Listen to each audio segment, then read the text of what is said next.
Pierre Poilievre called Doug Ford for help, and Ford told him to kick rocks.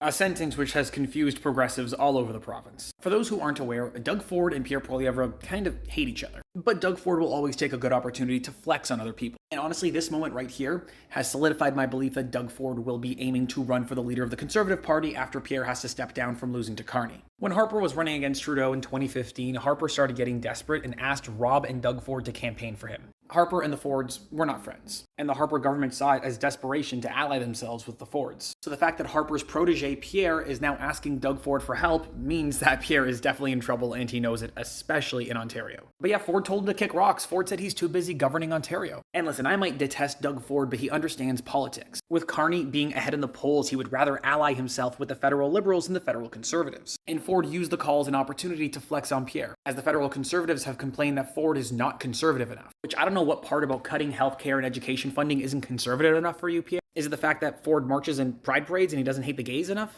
God damn it, stop making me defend Doug Ford. And yeah, Ford used the opportunity to flex as the most powerful Tory politician in Canada, which I think is a fair statement as of now. With Ford highlighting that he's staying out of the election and he's willing to work with anybody in Ottawa because he believes that political stripes have to be set aside. This is twofold. One, it's political posturing. Doug doesn't really care. He just wants to stay in power and stay popular. Two, he hates Pierre, and seeing Pierre lose will make him very happy. And three, Doug is probably going to run for Conservative leader after this. And having Pierre lose to Carney, I think will set Doug up for the opportunity to say, hey, social conservatism isn't working. And without a strong leader, the federal Conservatives will collapse, and Doug might be their only opportunity. So it's going to be Doug versus Jason Kenney in the next Conservative leadership election. And as a reminder, Kenney got ousted by people that he called lunatics running the asylum. Good old Danielle Smith. Anyway, what do you think about all this? Leave your thoughts in the comments down below.